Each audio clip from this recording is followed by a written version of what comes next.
JD of a Python developer. So this is a Python backend developer. One of our clients is looking for this developer. It's one of these easier positions because it's a junior developer. So let's just look at the requirements. Relatively straightforward, even though at first the client listed several requirements. But then if you just streamline it, you will discover that it's on the back end. So no front-end skills are eventually necessary. So when we only focus on the backend part, we know that Python is the programming language that is used on the backend.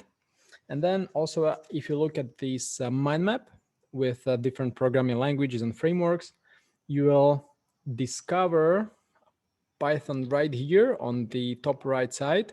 And Django is one of these frameworks. So Django is the most popular framework when it comes to Python backend development. But be careful, because Python can also be used for other applications. It could be used for data analysis, data science. It could be used for data engineering to migrate data from one source to another. Python can also be used for DevOps automation. So it's a scripting language, and it could be used for multiple purposes. So one of the first questions when the hiring manager said they are looking for a Python developer was like, cool, but what exactly are you going to, is he going to work on? And that's why we then brand it as a Python backend developer. So to a developer, it's immediately clear that he or she will be working on the backend website. All right, so Python is a must-have skill, obviously, for a Python developer. Django is the framework this company uses to create the website. And fluent English is also important, just because the team is international. So it's a must-have. Like it's quite cumbersome if you have someone who is really good with Python and Django, but he cannot really interact with the colleagues.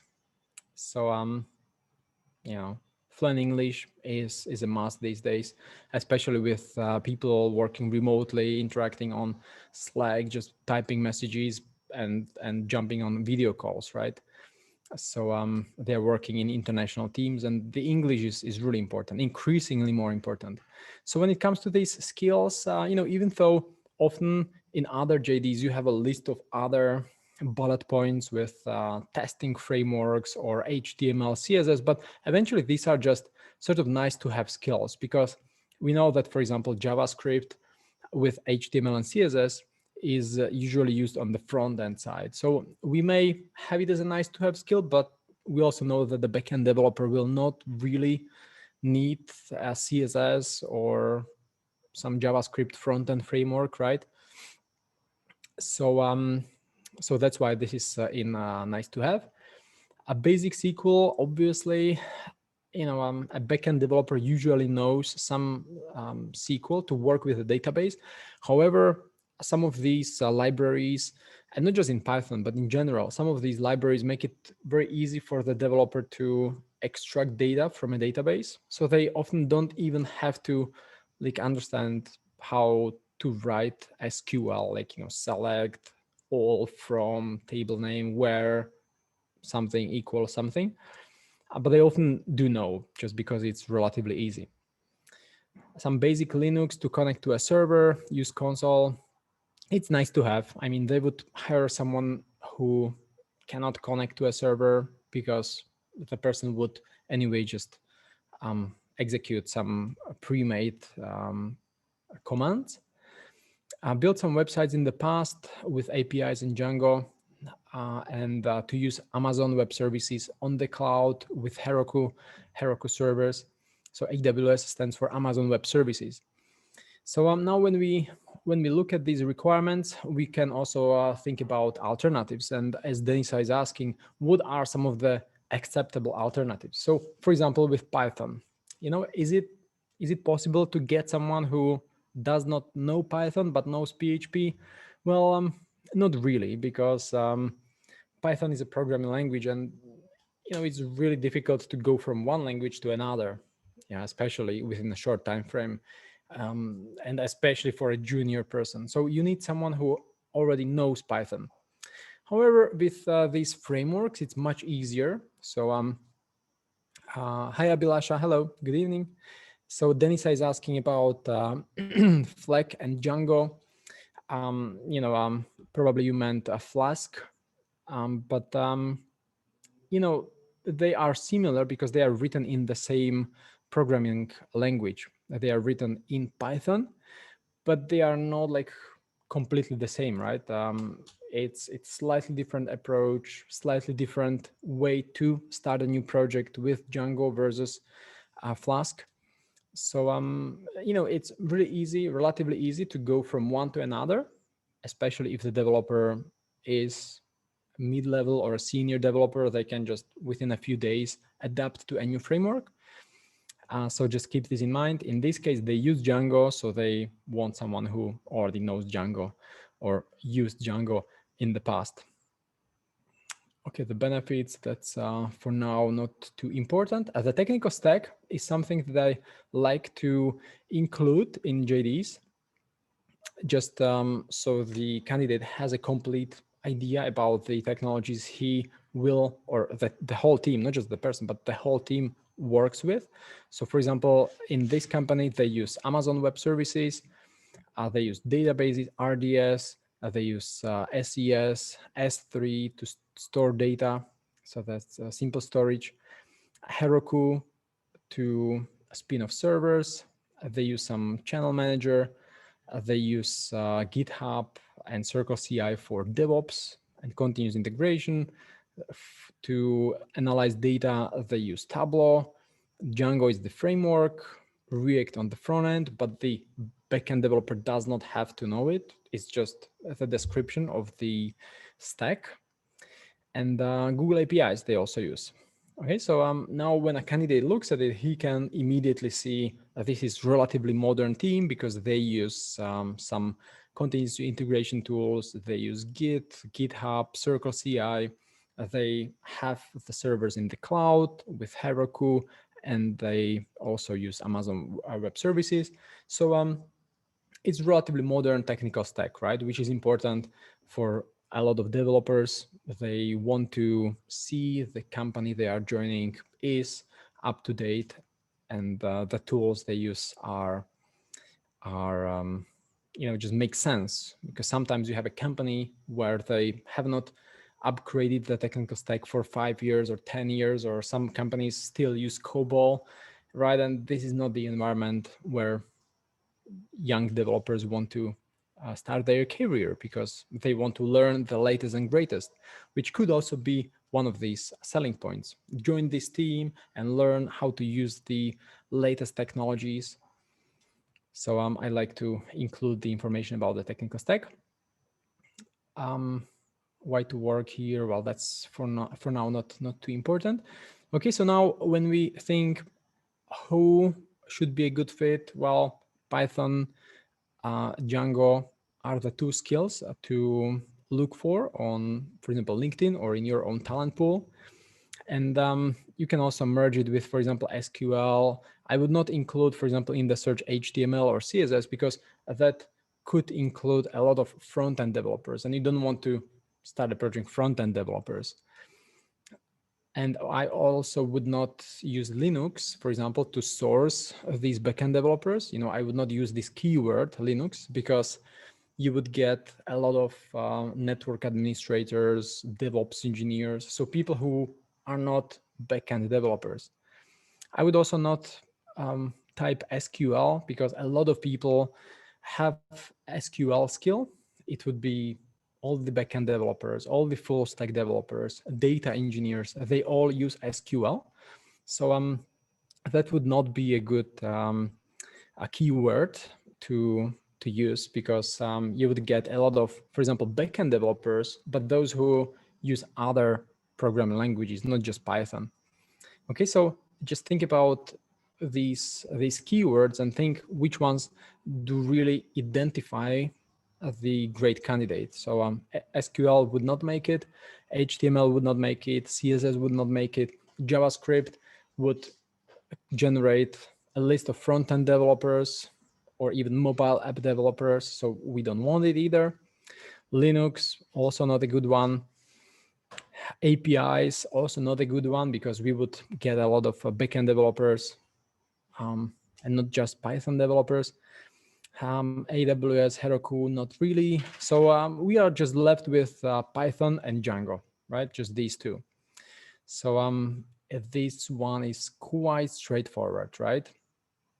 So this is how I usually like to think about who is the ideal candidate. What are the two skills to start looking for? And then if you just go to, for example, LinkedIn Recruiter, you go to skills, and let's start with, for example, Django. And I'll drop this. Okay, so if we only start with Django and only in, for example, I don't know, let's choose Hungary, for example, today. So we see 600 people from Hungary. So Molnar, Georgi, Balint. It's just on a side note, like it's so confusing with these people from Hungary, because they have first name, at the end of the name, and it's just so confusing then, like who is, like in this case it's Peter, it's their first name, right? But sometimes they have it opposite, just to confuse us even more, right? But not always. Now it's not, I cannot see any name that would have it. Probably this one, Molnar Zoltan. So is Zoltan probably a first name? It sounds like it. Okay, so if we just open up a few guys, and we will check if they, for example, are backend developers. And you know what? Since in this company, they are looking for a junior developer, so someone who has just half year or 1 year of experience. It's probably 1 year. Yes, 1 year experience. We can restrict the search to only include people who are at the beginning of their career. So say from 1 to, I don't know, 3 years, because sometimes people start their career in some other field and then they change after a year or 2 years. So they could have been, I don't know, web developers or even marketeers or relationship managers or, I don't know, recruiters. So let's open up the first one. And we see he has Django on his profile. That's good, but he also uses Java and Python. So Java is another programming language. He is a Java developer, Python developer at the same time, also React on the front end for the last half a year. And he was a developer 5 years beforehand. So he doesn't look like a junior developer. Like I opened up his profile before I restricted the time experience. So he's not a good fit really, because he's way too senior for a junior.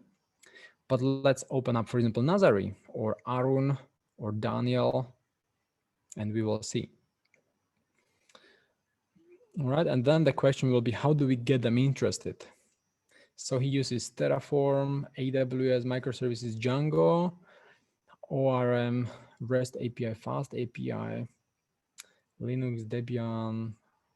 What does he work on? He's a Python developer. He used to be a technical specialist, debug technician. It feels like embedded software developer. Yeah, so also like 3 years experience, but with Python only for the last year or so. So this, like, I mean, could be, right? Like, it's just they don't want some senior developer because they would not be able to pay for a senior developer. But maybe someone like this, probably. But yeah, Linux, you see, like he would most likely be able to write a few commands. He uses Amazon Web Services, which we also just discussed a while ago, that this company is also using Amazon Web Services. So that's a good fit. And he also used C++, microcontrollers. So probably he has experience with embedded systems. Could be slightly overqualified for this. I guess from what I understood in the company, they're looking for someone a little less senior. So let's try someone else. So this developer has been coding for the last 10 months, yet he has already like 30 skills. It's quite crazy, right? So he's been working with PHP. Laravel is the PHP framework. He's been using JavaScript. Apparently, he also used Linux. jQuery. Well, now, when I see that someone has so many different skills within such a short time frame, it just sounds fishy, because hardly someone can like really master, or not even master, just like know and get familiar with both Python and PHP and JavaScript. Like these are three different languages with cloud, with different databases like MySQL and Postgres. We've seen also here.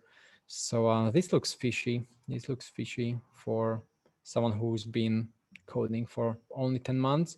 So I would skip this one, and we can go to another one. What about Erwin? Software developer, Django. You know what we could do, because now we are getting quite a lot of developers who also have experience with Java and PHP. So why don't we, for example, exclude people who have experience with C++? So we can exclude C++, and we can also exclude Java, and we will get people who are much more focused. So say at the beginning of their career, they have not learned these technologies yet. So what about Nazari? Let's see.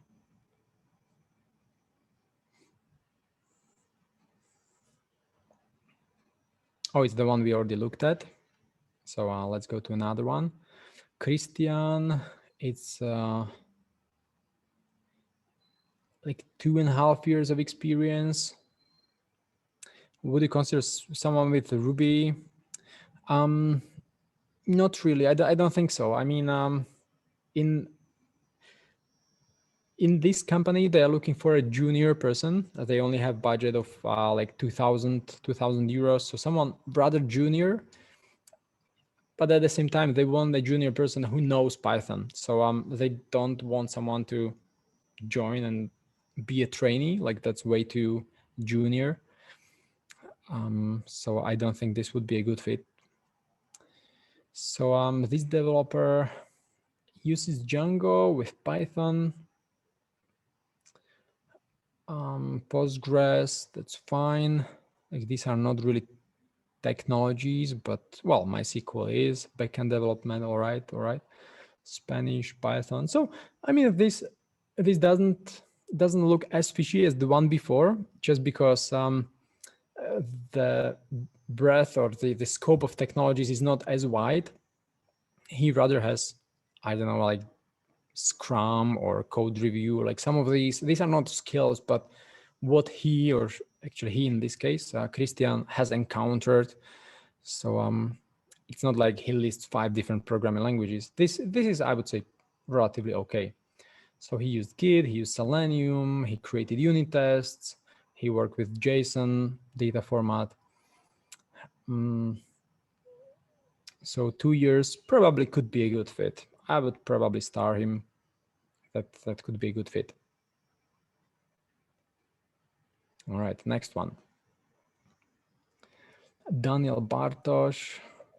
Oh, I viewed him 5 minutes ago. Yeah, that's the one. What about this developer? Software developer for 2 years, 3 months.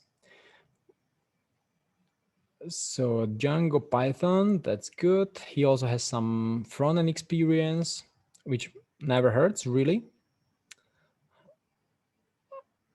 He just graduated last year, which I mean, that's fine. So he has been working a little during the university, at the university of Szeged, and he's a developer for the last 5 months. So it could be, I mean, for 5 months he works full-time apparently, and he's been working maybe part-time, maybe 20%, maybe 1 day a week for 2 years. So, probably it adds up to 1 year.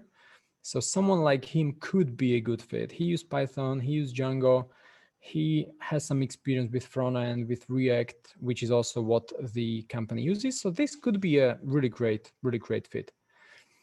And then the question would be, how do we approach him? Right? That's probably what you meant. When you wrote, it's difficult to engage. Who wrote it? Jeremy? Yeah, Jeremy, you wrote it. It's difficult to engage. So now let's think for a while. How do we approach this developer?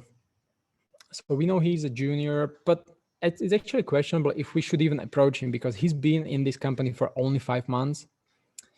And it's quite unlikely he would change. Maybe if he's unhappy or unsatisfied in the company, maybe then he would, but I don't know. It probably somehow doesn't feel right to approach someone who just started and passed the probation.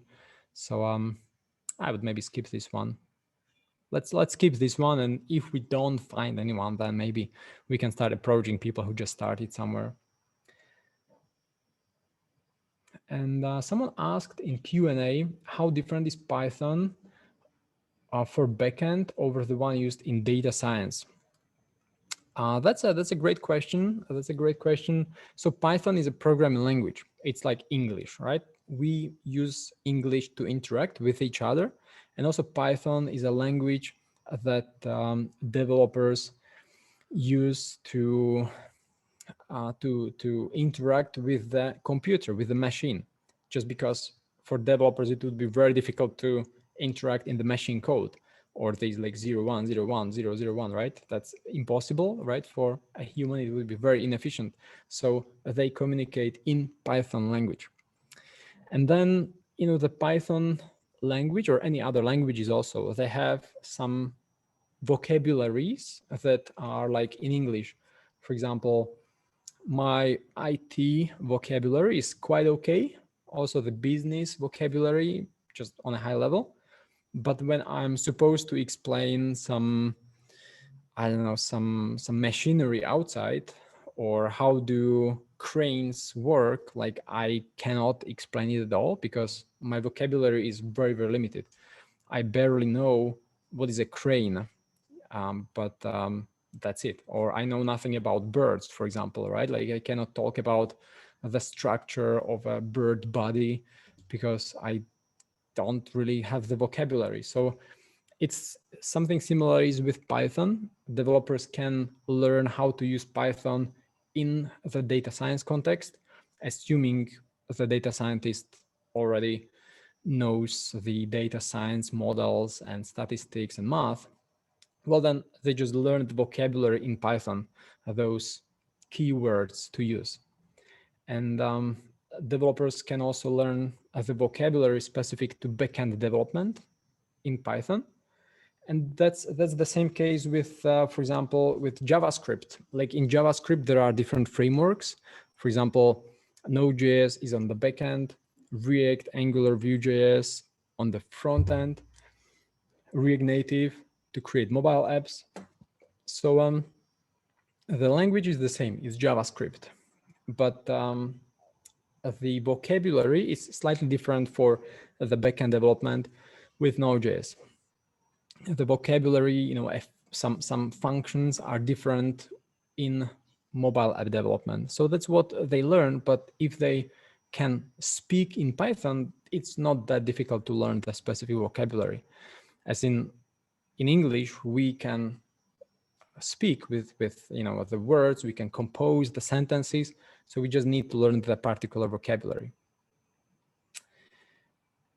And Juliana was asking, shall we follow as reference the technical stack while looking for the tech skills required for the junior Python developer? Not really. That's more for a developer to get a sense of what technologies do they use in the company. So when you are looking for the developer, for example, in this case, and you would start, for example, with Amazon, AWS as a keyword, it could either show you people who are not just backend Python developers, but people who, for different reasons, used Amazon Web Services. Or if you, for example, used Tableau, then you would find business analysts, or business intelligence analysts, which again is not what you want. So this is for the candidate. When they look at it, they are like, oh my God, like these are exactly the tools I always wanted to work with. And I, as a developer, I know Python, I know Django, and I wanted to learn React. So I will learn it on the job. It's not required for this position, but I will be sitting next to a React developer. So I will just learn it together with him or from him. So you don't have to. What I do sometimes, Juliana, when you ask, I'll just show you one other example, which is with this Go developer. Like sometimes for our partners, for our vendors, like Juliana, for example, we include the sourcing keywords when it is not obvious. For example, here in this case, sourcing keywords like a Go or Golang. It's just because developers often use Golang instead of Go. So I included here, just as FYI, don't forget that you can look for Go or Golang at the same time. Okay, because, and I can show you actually, if you are interested in this case, it's quite, how do I do it now? Okay, let's do it here. No. Let's create a new search. How do I create a new search from here so I don't distract this one?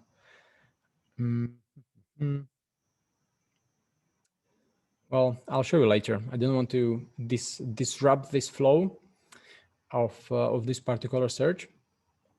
So, but yeah, I guess you get the point. Like sometimes, I highlight what exactly to look for, especially when developers don't have Go on their profile, but they may have Golang. And I would say even more developers have Golang than Go, which could be quite interesting to test. Let's see. Now I'm quite interested in, so let's see, Zoho Recruiter. And we will see. What do you guys think?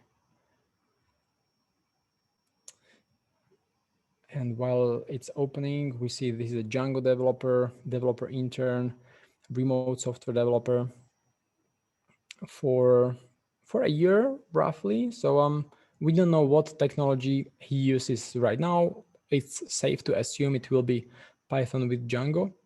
But again, he just started here in this company 2 months ago. So I would probably not approach him also.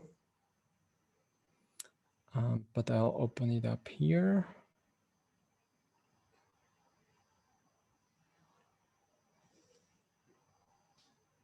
And we can look meanwhile at this developer. I'm a self-taught programmer, Python lover, building websites with Django, HTML, CSS, Postgres. So he has this experience, self-taught for the last 3-4 years, and he's a web developer freelance for 1 year. So this is exactly the kind of developer where I would say the kind of developer we are looking for, like a real junior, someone who has not just started in some company, so it's not awkward to approach him. Someone who has been creating websites for a year, 2 years. He probably has worked elsewhere in 2018, 19, or maybe he was at the university, maybe studying something. And actually quite a lot of people change their careers and they don't want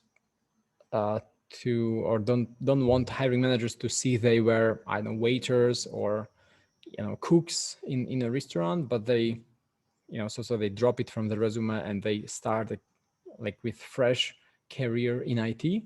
So it could be the case also of this developer, Shabolts Ishak. So this is a fair profile with Python, Django.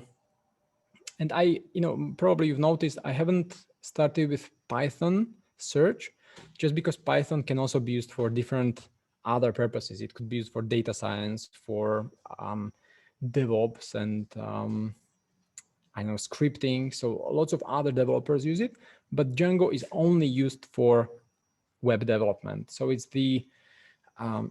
very likely that if someone has Django on their profile, they are Python backend developers. But then if I don't find anyone good, then I can expand the search and I can go to Python or combine Python and Django, or Python or Django. So there are different ways how to approach it. So let me show you, for example, Go.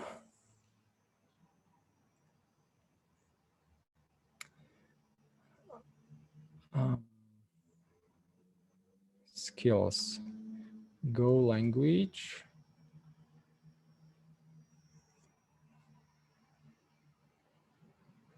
Well, here actually in this case, it's quite straightforward because you don't type Go or Golang. They have Go language as a skill.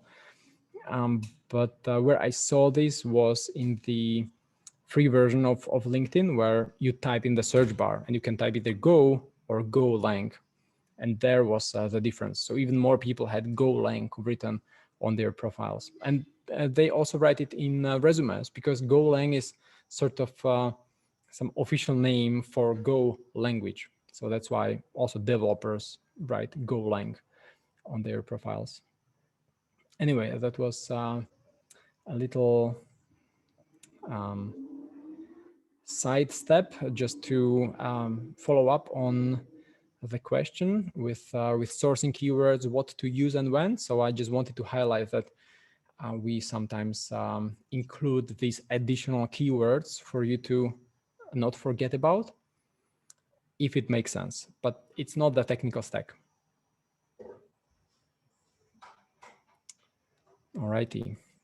So this guy would be a good fit. But then the question is, again, how do we approach him? How to make it sound interesting? How to make it sound appealing, right? That's, Jeremiah, what you probably struggle with.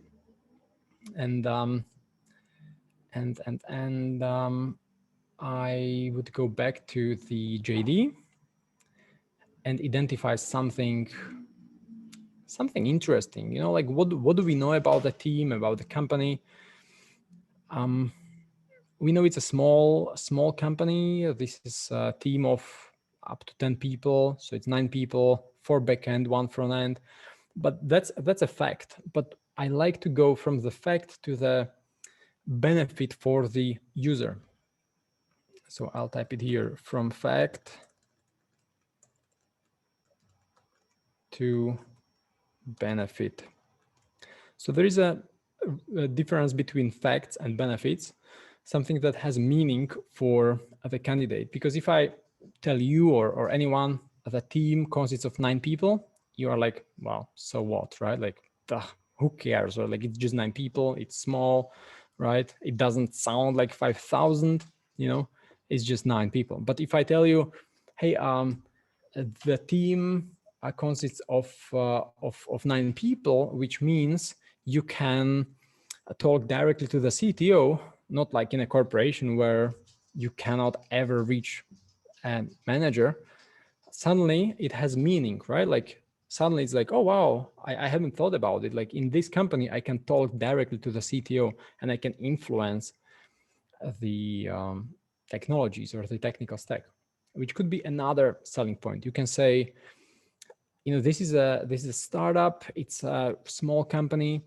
The team is fairly small and efficient, which means you can submit your ideas, or you can talk to the CTO about your ideas, and your ideas are very likely to be heard because you know, you will talk directly to the CTO. Or you can also say the team consists of 4 backend developers, which gives you a great sense of family. Well, not family, but this kind of family feeling. But probably, yeah, it sounds strange as I just said it. But in some companies, they say we have this family feeling or family culture, but it sounds strange as I say it. What else? For example, the CTO says, this is the best team I've worked with so far. Like this, that's a great selling point. You can say, hey, dear Joe, the CTO is so excited about the team. He, by the way, mentioned it's the best team he has worked with so far. So it's quite likely that you will like it too. And they are building a great team culture. But what does it mean? It's sort of a fact. Team spirit is high. Yeah, that sounds good. Team spirit is high, very pleasant to work with. But again, what does it mean? Build a good team culture. You can say something like, because that build a good team culture is the fact. It's a great team. They built a great team culture. But what's the meaning behind it? What's the benefit? You can say, dear Joe, hey, the team is great. They built a great team culture over the years, which means that you will enjoy it here much more than while you are working alone as a freelancer. Okay, so I would look at, for example, this guy who is a freelance web developer. What do we know about freelancers? Well, they work alone. They don't have any colleagues. They change projects every time. Okay, so let's brainstorm for a few seconds. So what do we know about freelancers? Okay, that's a question for you guys. And you can answer in chat also. So what do we know about freelancers? Well, as I mentioned, they change projects. And feel free to type with me. They change projects frequently. They are self-independent or just independent.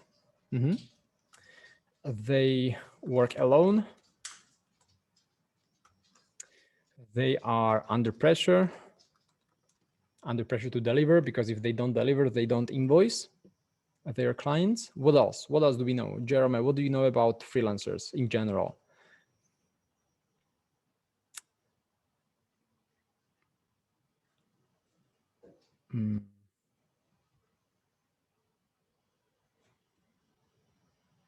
Nothing?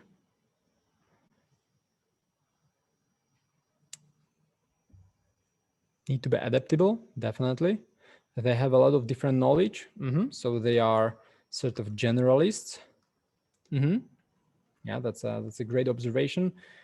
Probably not this one yet, because he just started the career, but in general, definitely that's the case. They have to, because they change projects frequently. They need to be adaptable. Yeah, that's a good point. So now we know this about freelancers. And now what do we know about this company?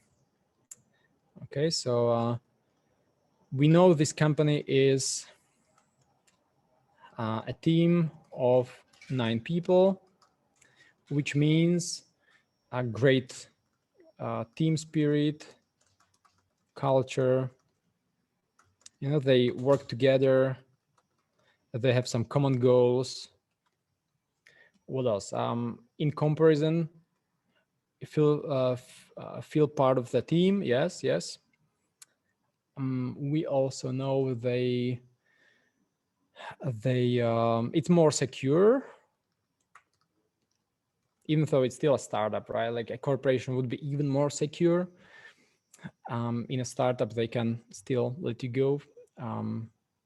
I mean, a startup can run out of money fairly quickly, but still it's more secure than being a freelancer.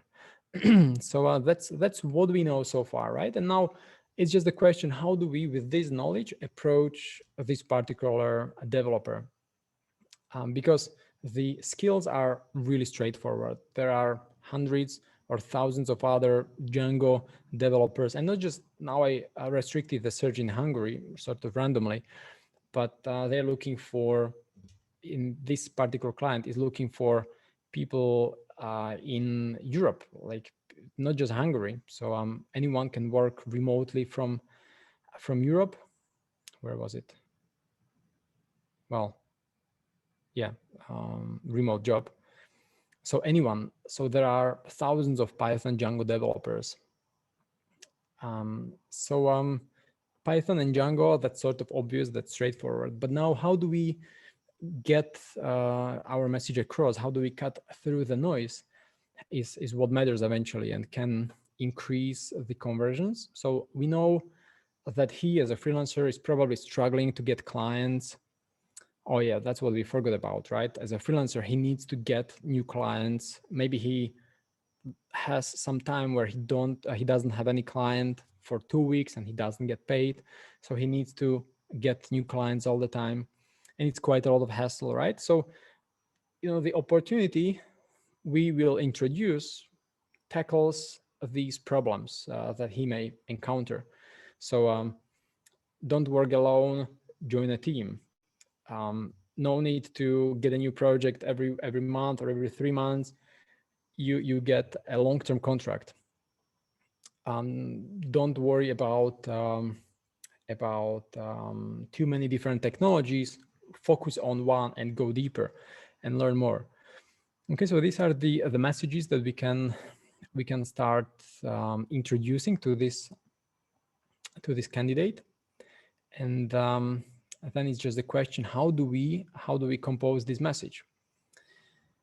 How long on average do freelancers try to work by themselves? Well, it's a good question, Chris. I would say, and there is a difference between juniors and seniors, because juniors like to give it a try and they figure out it's so much hassle and they cannot get new clients, right? They struggle, and it probably after 2 years they wrap it up. And then and now I'm talking about some standard path. They get employed, they learn a lot of technologies, they work in some company, for example, I don't know, Accenture, right? Like they learn a lot, they work for different clients through Accenture, they become senior, and as soon as they are confident enough, they become freelancers again.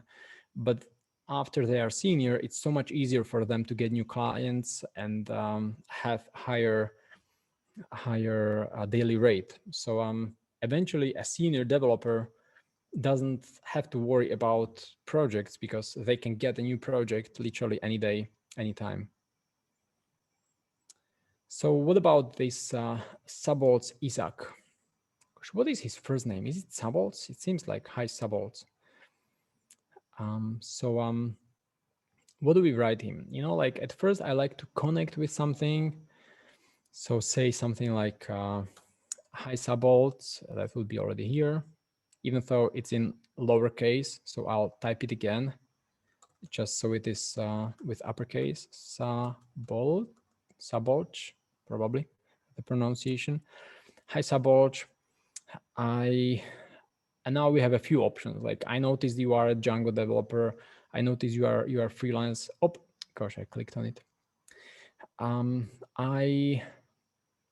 I see you work with Django, right? Like you can start with something like this. I would think about the subject as something to get his attention really quick.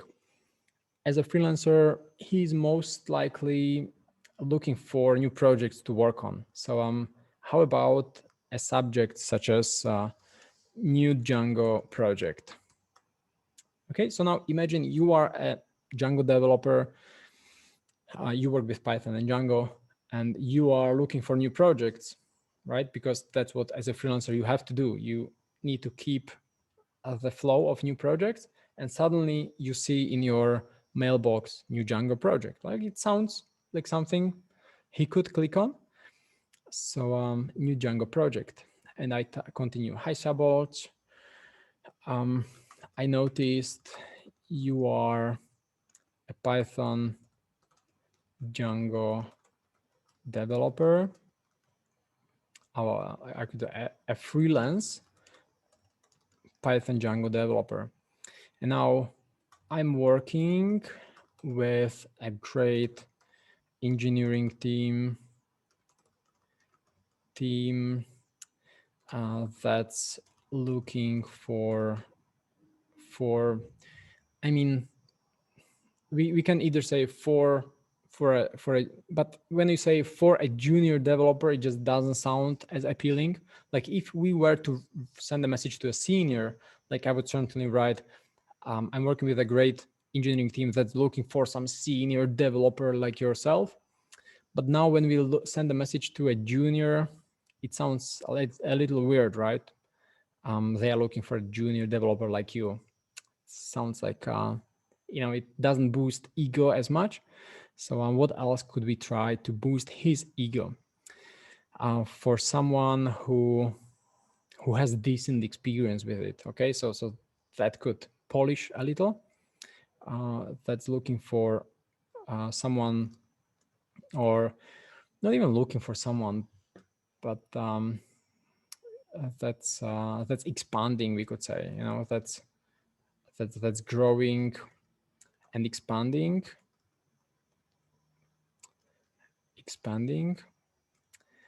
And now, which of those problems could we tackle? We could say, and now I'm just brainstorming aloud, okay? So if you, I will go probably a little overboard, but we could say, like, if you are tired of getting new clients every month,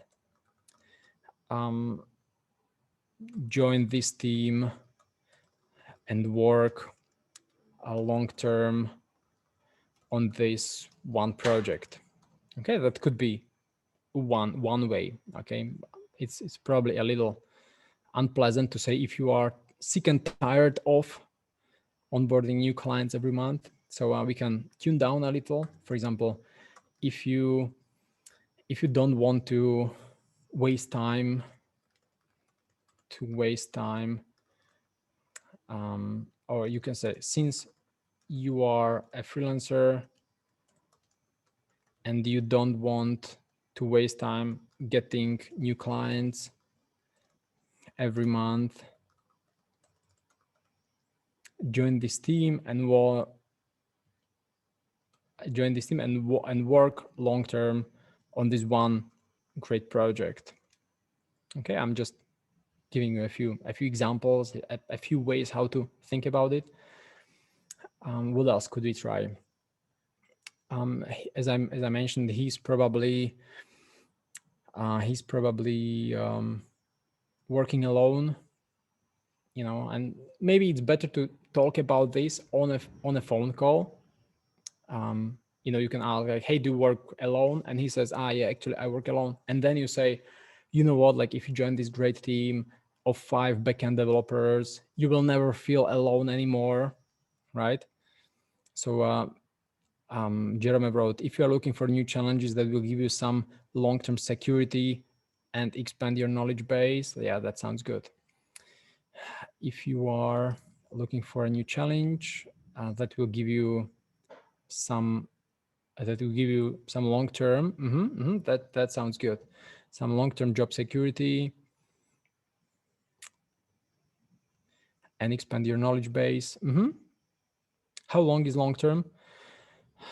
Well, it's a good question. I mean, it's not too long these days when people change jobs every year. So probably 2 years is already long-term in IT. That will give you some, or maybe not even a long-term security, but some job security, or some confidence that you don't have to look for a new job every time and look for and expand your knowledge base. That's great. Or you can even separate these two. That will give you some security. Join this. Or what else could we try with this? Expand your knowledge base. So you say, for example, like, if you'd like to expand your knowledge when it comes to cloud, web development, join this great team where they use, and now we can enumerate what everything they used in the in the company with Amazon Web Services and GitLab, and yeah, something beyond, obviously beyond Python and Django, because that's obvious.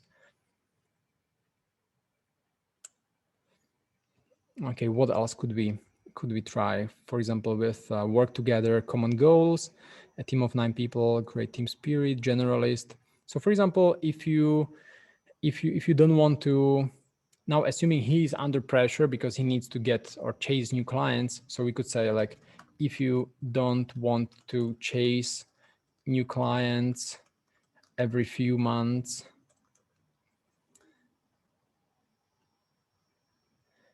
and don't want to be under pressure, that's some song, right? Under pressure, and don't want to be under pressure financially. We've got a great opportunity for you to work on X, Y, and Z. Okay, so a few options, and obviously like these are just different ideas. So we will truncate it. I'm just outlining a few ways or some structure how to even brainstorm this. So you don't spend half an hour with one message. Obviously, that's not the point. But rather, I'm just giving you some ideas how to approach it. Okay, based on what we can assume, or what we know about the company, what we can assume about this candidate. All right, so which one would you guys like to work with? Which version? So say this is the first one, and we will expand them and complete 1, 2, 3, 4, or 5. Denisa, Jerome, Chris, which one would you go with? Juliana, Adelina, hello, Anita. Number 3. Yeah, the job security. That sounds good, right? Number 3, Dennis also likes job security. People want it these days, right? Job security. That sounds good. So I'll just copy paste all these. Juliana says 4.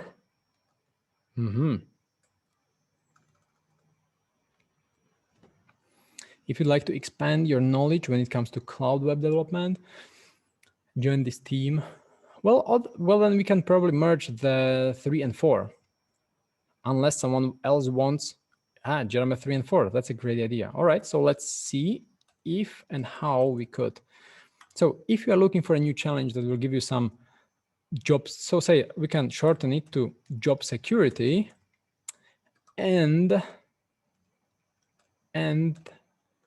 if you'd like to expand your knowledge when it comes to cloud web development,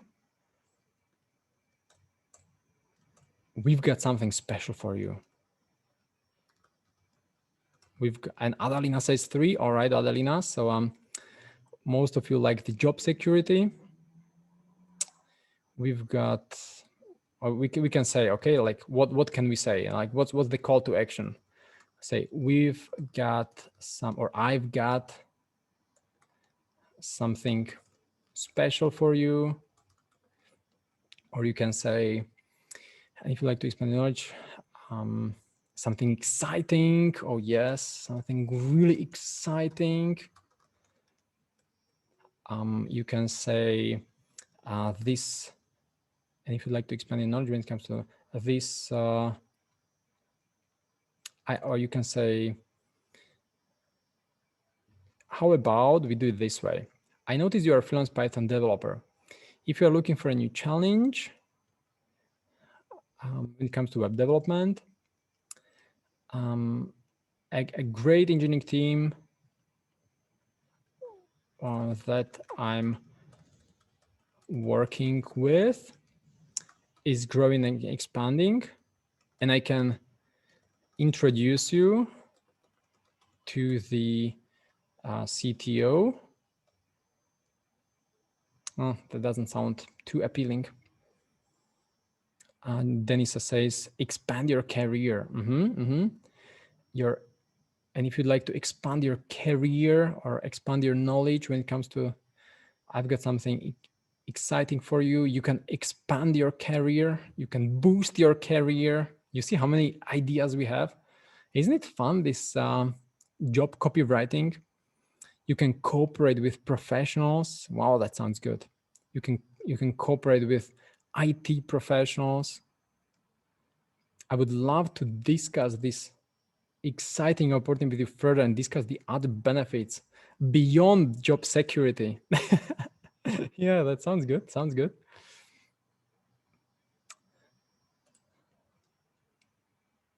And if you'd like to expand your knowledge when it comes to development, it's probably, you know what, like it really sounds good if we just continue as you propose, Jeremiah. If you're looking for a new challenge that will give you some job security, and if you'd like to expand when it comes to the web development, I'd love to. And it's questionable if you, to gain international experience, like we could create some cheat sheets of all these ideas, you know, like what phrases to use to get people excited, because that really sounds good, Denisa. Like, you know, you can gain work with international team. I'd love to. I just struggle a little with this. I'd love to, because like, would you really love to? Like, you know, I would love to have, you know, a piece of you know, ice cream, because it just feels so good. But like, would I really love to, you know, talk to some stranger? I would like to, probably, yeah, I'd like to. Or we could, you know, just like, hey, if you want, like, I have this opportunity, if you want it, you know, or we could, if you want. I could, like, I'm here for you. I could, or we could discuss this exciting opportunity with you further. We could discuss an opportunity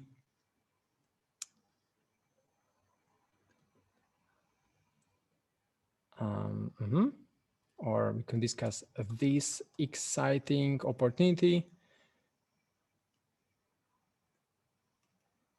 And just to keep it a little shorter, we could discuss the exciting opportunity and other benefits that may be of interest.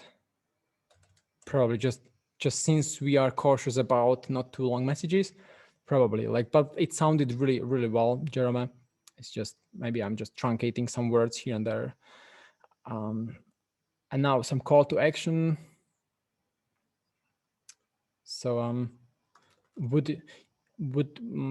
or what's the number? It depends if you'd like to call him or send a message. So what's the number I could reach you at? What's the number I can reach you at?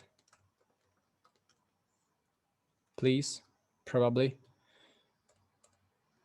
Or you can just say, if you'd like to discuss, it's 5 o'clock. Send me your tel number, please.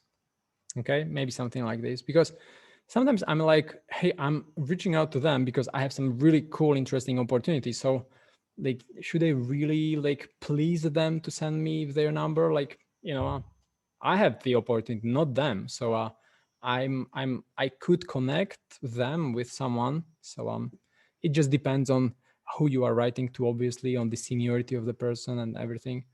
If you'd like to discuss it, send me your tel number, please. Okay, so fulfill your desire to grow. My gosh, Denisa, you have this creative moment right now. Let it go. Let it go. Is it some song on Disney Channel again?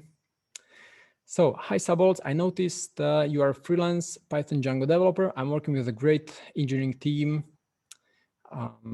that's growing and expanding. If you are looking for a new challenge that will give you some job security, and if you'd like to expand your knowledge when it comes to cloud web development, we could discuss this exciting opportunity and other benefits that may be of interest, of your interest, of interest to you, as you suggested. Well, anyway, if you'd like to discuss, send me your tel number, please. Best, Michael. IT talent advisor, ex-CTO. Like, I usually don't put in my signature a recruiter because, you know, of the perception. Like, IT people don't really enjoy recruiters. So all right, let's send it. What do you guys think? looks good. So send. All right, all within 1 hour since we started. It took forever, right? To write one message, but obviously normally it would be much faster. We are just brainstorming here, having fun with all these cool phrases about fulfilling someone's career growth.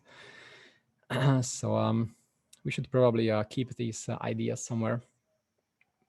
All right, that was fun, right? We found someone who could be a good fit, and we saw how to approach it. Was it fun, guys? What do you guys think? It took forever, right, to find a junior Python developer, but that is something something interesting and exciting about this tech recruitment at the end of the day, right? So why not to somehow enjoy it while we can before we go outside and enjoy the summertime, right, guys? So you would like to, yeah. All right. So yeah, let's wrap it up, guys. I will let you know once he responds, and we will see what does he respond. I'll let you know. I'll send you an email, and we will take it from there. All right. So thanks, Chris. Thanks, Denisa, for your creative ideas. Juliana, thanks. Thanks, Jeremy. It's a pity you missed last week, Jeremy. Like I thought you'll have this streak, but unfortunately. Adelina, Anita, Elena, have a wonderful weekend. Talk to you soon again. Bye. Bye-bye.